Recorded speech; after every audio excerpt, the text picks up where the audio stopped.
সবাইকে জানাই ঈদ মোবারক। আসসালামু আলাইকুম, সবাইকে ঈদ মোবারক। আশা করি সবাই ভালো আছে। এই ভিডিওতে আপনাদের দেখাবো 2024 সালের উমানের মাটিতে আমার ঈদের আগে পরে সময় কেমন যায়। এখন 28 রমজান শেষ, 29 রমজানের সেহরি খাবো আর 2-3 ঘন্টা পরে। এখন সময় বাঁচতেছে উমানের রাত 12:40, বাংলাদেশের 2:40। তো কিছুক্ষণ আগে ডিউটি শেষ করলাম, আমি এখন যেতেছি রুমে। আপনাদের সাথে পরে কথা হচ্ছে ইনশাআল্লাহ।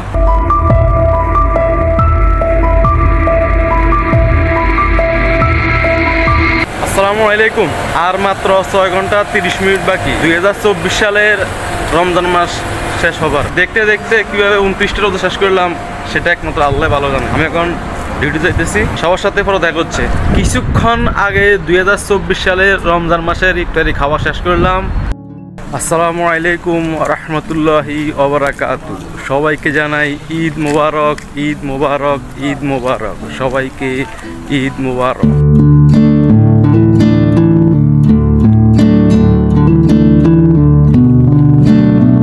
और दीनी और ईमानी भाइयों, आज ये हम सब के लिए खुशी का दिन है।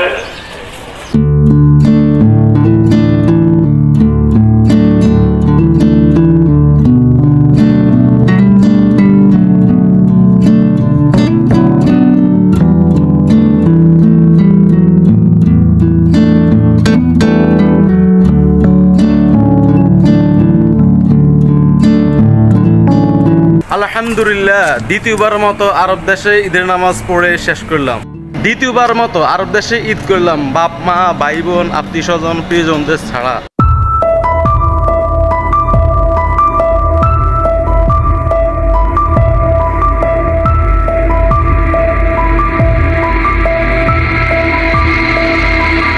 সম্মানিত ভিউয়ার্স, এখন বাজতেছে সকাল 8টা। কিছুক্ষণ আগে ঈদের নামাজ পড়ে শেষ করলাম এবং দুপুর 1টা বাজে আমার ডিউটি আছে। ঈদের দিন, তারপরও আমার ডিউটি আছে। এর নামে বলে প্রবাস জীবন।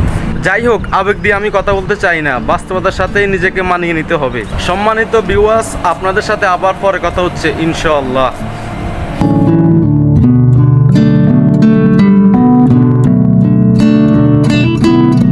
আসসালামু আলাইকুম সবাইকে। গেছে কালকে রাতের 1টা বাজে ডিউটি থেকে আসছি, রাত 3টা বাজে ঘুমাইছি, সকাল 5:30 বাজে উঠছি। ওইটা নামাজ পড়তাম গেছি, নামাজ পড়া খাওয়া দাওয়া করে 9টা বাজে ঘুমাইছি। আর এখন দিনের 1টা বাজতেছে, এখন ডিউটি যাইতেছি।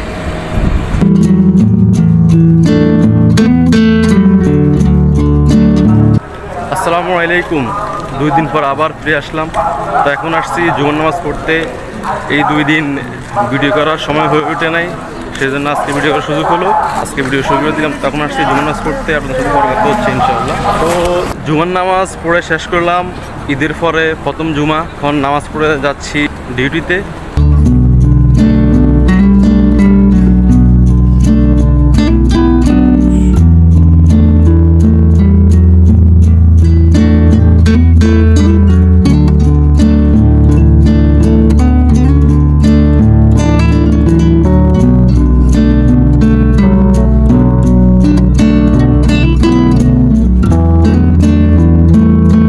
সম্মানিত ভিউয়ার্স, অনেকক্ষণ সময় কাটানোর পর ডিউটি শেষে এখন রুমে যাইতেছি।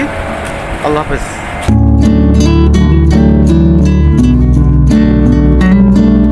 আসসালামু আলাইকুম। আজকে হচ্ছে 14 তারিখ। ঈদ গেছে যে আজকে 4 দিন হয়েছে। আজকে হচ্ছে সাপ্তাহিক ছুটি।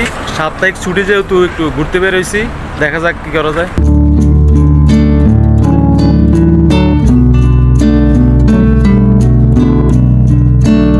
আমার এই ভিডিও বানানোর একটাই উদ্দেশ্য, সেটা হচ্ছে যারা দেশ ছেড়ে বিদেশে থাকে তাদের ঈদগুলো কেমন কাটে।